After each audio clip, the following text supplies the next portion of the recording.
Before the arrival of cryptocurrency, people needed to provide a lot of value to become rich.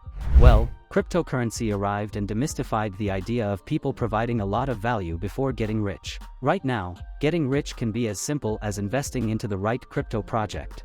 As much as this could change one's financial status almost overnight, it is not free from risks and downsides.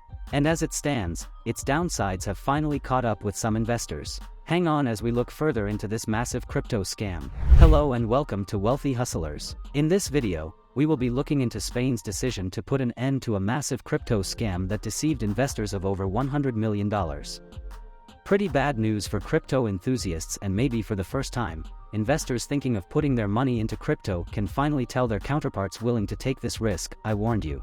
Nonetheless, how far will the Spanish government go in ensuring that issues like this do not repeat themselves, and will those behind this scam be brought to book? Go all the way with this video to find out. Well, the harm has been done and investors might never get their money back. But before we proceed, click on like and subscribe if you are yet to do so. Also, hit the bell button so you do not miss our other videos. Let's get to business. On the 24th of April, the Spanish police arrested a member of a criminal organization that scammed crypto investors in various countries. Since this scam wasn't carried out by one person and wasn't limited to one country, law enforcement agencies across the various countries where this crypto scam was carried out made a request to the Spanish government to arrest a resident of Spain's Balearic Islands. This international crypto scam involved folks in Russia, Ukraine, Israel, Georgia, and Azerbaijan. Although there were about 6 people linked to this scam, the victims are more than 3,000 people all over the world, and they had to part with a massive $110 million. Talk about a huge catch. Although the Spanish police authority made arrests just recently, investigation had been on for quite a while. The police in Spain received a report from a victim and upon investigation, discovered a firm in Palma de Mallorca. With more investigation, the Spanish police realized that the money from this scam was sent out of the European Union. How did investors become victims of this fraudulent crypto scheme? The organization responsible for this crypto scam did not come into the scene overnight. Rather, it appeared they grew into prominence over time. If they had come out of the blues and promised offers that are too good to be true, it would have been easy to spot something fishy. So, how did this crypto scam grow? The organization responsible for this crypto scam got in touch with their potential victims through very legal means, so it would have been impossible to suspect them. They made use of aggressive marketing techniques and put up ads on newspapers and trusted websites. That's not all. They also got across to their prospective victims via phone calls and messages. Although they came into the scene through trusted means, they had one thing in common with other scams: they promised returns that seemed a little too high.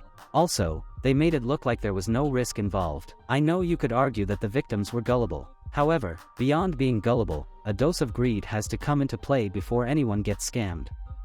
So, as much as the organizers of this fraud scam appeared to have come into the art through the right channel, the promises of huge returns without any openly stated risk should have been a major indication that all was not well. But for some reason, the victims decided to turn a blind eye. At the start of the investment, the victims invested between 250 EUR to 1000 EUR. That's not all. To ensure that the victims did not suspect any foul play, after initial investments, the crypto fraudsters gave them access to a website where all their profits were displayed.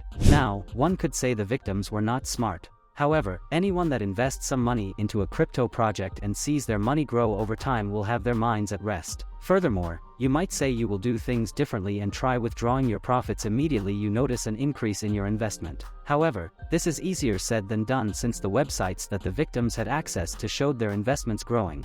Pretty sleek, huh? It was already very bad that the victims had lost some money. However, things even got worse when the scammers got in touch with the victims posing as brokers, letting them in on how much money they had made already and how much more they could make if they invested more money. These brokers did not just let them know how much money they could get by investing more funds, they also encouraged them to put in almost all that they had. Some victims even went as far as investing their life savings. Wow, a lot of people could say they would never be victims of such a dubious scheme. However, the concept of making money from speculations surrounding a coin or currency gives most people away. So, one will need to either be lucky or very experienced to jump over a deal that seems too good to be true. So, how did investors know they had been scammed? Well, investors only realized that things were far from the plan when they tried withdrawing their profits but were unable to do so. After making requests to withdraw their funds, the victims got instructions to transfer some more money. At this point, even very smart people might not know what to do as they already had a lot of money stuck in the program. The instruction to invest more money was tied to tax payments and such things as the closing of annual balance. Well, what has crypto scams caused for the average person? Not everyone has been a victim of crypto scams. Also, some people do not believe these scams are real. As much as there is a level of disbelief surrounding issues of crypto-related scams, they are very real and there are real-life victims. This $110 million crypto scam in Spain is just one of the many scams that crypto enthusiasts have had to deal with. Not too long ago, a Scottish woman named Jennifer fell into hard times after investing all her money into a crypto scam. Beyond putting in all she had, she went on to borrow some money and ended up in $190,000 in debt. The Scottish lady was quite inexperienced with crypto matters. However, she did not think that this was going to be a problem as she came across an ad on Facebook. So, with the belief that Facebook is safe, she did not think anything could go wrong. In addition to the fact that she was comfortable because she saw the ad on Facebook, this crypto scam featured a British journalist who was considered an expert in financial matters. So, as you would have thought, the coast seemed very clear. The lady was devastated and was full of complaints when she discovered she had been scammed. In her words, "I can't actually quite believe what's happened to me. It's absolutely horrific. It's taken me a long time to get to where I am, and the thought of losing this home, obviously for the sake of my children, is horrific." The Scottish lady is not the only real-life example of someone that lost all their money to a crypto scam. A Hong Kong resident lost close to $1 million. Actually, she parted ways with a whopping $900,000, which was all she had after a criminal contacted her on social media and introduced her to digital currencies. He promised her great returns. So, she obliged. Everything went well for a while until it was time for her to pull out her funds. At this point, the people at the other end asked her to pay a fee before getting her funds. Since she had spent all that she had, she made moves at borrowing some money until she found out that she had been a victim of a scam. So far, some arrests have been made and anyone found guilty has to dance to the music. However, since cryptocurrencies are legal in Spain, making a few arrests might not prevent other crypto scams from occurring in future. So, we'll see what's gonna happen in the future. Thanks guys for going all the way with us. Do you think some of the victims of this scam will be able to recover their money or should they simply move on? Let's know what you think in the comments section below. See you in the next video and stay sharp folks.